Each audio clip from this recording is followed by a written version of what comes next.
You said in your pre-show information that you sent us that you had a story about something on a highway. Can you tell us that story? Shoot out. That's actually really good. Okay. So one day I'm driving down literally the highway and I see this guy pull up in a truck next to me and I'm like, oh, he's kind of cute. And he's like, call me. And the number was on the side of his truck. So I'm like, okay, I'm going to call him. So I call him and he's like, hey, I think you're cute. I'd love to take you out sometime. Sure. Want to take me out next Tuesday? And I was staying with my parents that summer. I was on college break. So I'm getting ready and my mom comes upstairs. She's like, Bren, your date's here to see you. And she looks like a little confused. I'm like, yeah, my date. Like, I'm really excited. And I walk outside and he's a legit midget. I believe the correct term is dwarf or little person. Okay, I didn't know what to say. I'm like, what's politically correct? Okay, so it was a dwarf. Yeah. Okay. It was a dwarf. Little person, okay. Yeah. So. You went on the date. No, so he's like, I borrowed my brother's sports car for the night, and he like pulls all the way like to touch the brake, and he's like, I thought we could go to the beach for the night, which is like 45 minutes away, and I'm like, oh. To get dinner, right? To get dinner. How was he going to drive a sports car with his little legs? No, he like pulled all the way like. Oh, he was all the way up. Yes, front? all the way up. Yeah. There's also like things that like special pedal extender things. Yeah, and like he's like, all right, we'll go to the beach, and I'm in my head, I'm like, I can't do this. So I text one of my girlfriends, and I'm like, oh my God, you have to like call me and say some kind of emergency happened. So she did, and I'm like, I'm so sorry, like so and so is in a hospital, we gotta go home. And he took so you me lied? Home. I did. He took me home.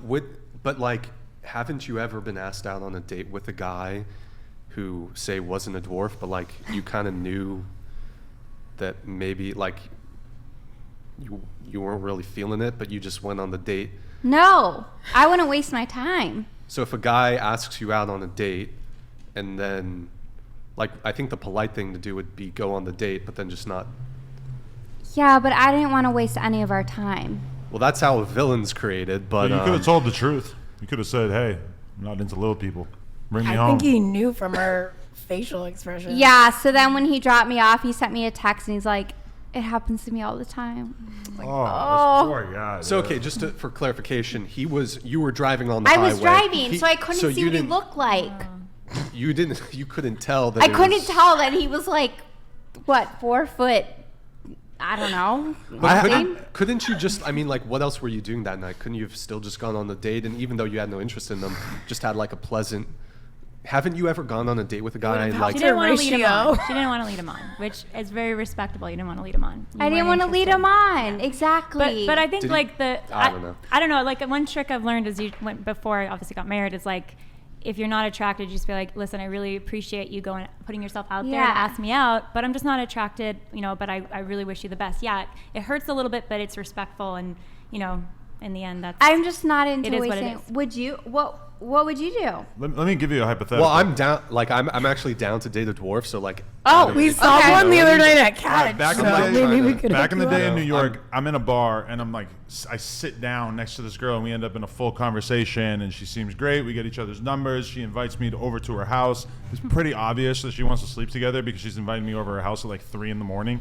And so I ride my bike over to her house in the cold, and she's sitting downstairs on the stoop in front of her house, in front of her apartment, which I thought was very strange because any normal person would probably want to stay inside as long as possible.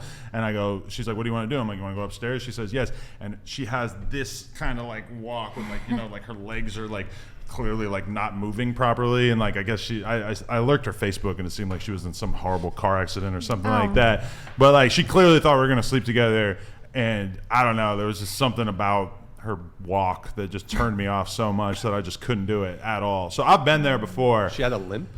She had like, you ever been like, see a girl's like a horrible car accident and her legs are just kind of like moving in this like crazy direction, and You're gonna get canceled, Adam. I don't care. No, Okay, but then alright. what's crazy is that she starts dating some kickboxing champion, and I kept seeing him around town, and he kept looking at me like he was gonna beat the shit out of me, and I'm like, "Are you gonna beat me up because I didn't want to f your girlfriend?"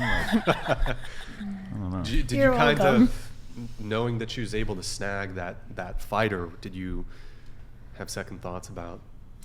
It did make me think like maybe I was a little too close-minded, but honestly, it just sucked the wind out of the room. Like I couldn't, and we were outside, but I could not find myself attracted to her at all. It just, I don't know. Okay. Yeah. Me personally, I think it would have been polite to still have gone on the date, you know? Because he drove to come pick you up. He got all ready. I think it would have been polite to just, obviously not, you know, have a polite platonic conversation with him, and obviously you don't have to go on a second date, but It sucks though because that's more leading him on. That's you know? more leading him. That's what I'm saying. You're just leading him on even more, and he wants to go to the beach and have a romantic beach dinner. I couldn't. Once you agree to go on that date, it's like there's gonna be a moment of cruelty here, Yeah. whether it's you rip the Band-Aid straight off or you do it like really slow, you know, which Yeah. really sucks. And then getting ghosted is even worse. You might as well just be honest. It's true. didn't you also have a ghosting situation? Yeah. What was that? So I dated my ex for 2.5 years, and we lived in Atlanta together. I was in Nashville for work. I came home one weekend. He was gone. All of his stuff was gone. And then his dad reached out to mine to tell me it was over. And I haven't heard from him since. So Nice. yeah. Hi, Brian. Did you? Oh, his name's Brian with an I or Y? Why? The worst. Have you checked on Facebook, like what he's Oh, up to? I didn't mention this. He got back together with his ex for the 3rd time. That sounds like some shit a guy would do if he found out that's what I would do if my girl was cheating on me. No, she wasn't. I'm I just- wasn't. The complete opposite. sure? Some guys are just cowards and they can't say what Maybe. they're thinking. Yeah. I like. just have to do I would that. have married him. Like I would have done anything for him. And So you just If anything, he There's- might have there's cheated more on to the her story. because There's he gotta found be a more to phone the no, charger. I swear. Like it was like 2 days prior to that. He's like, I can't wait to marry you. And it's like, you know, when you know something's going on, like.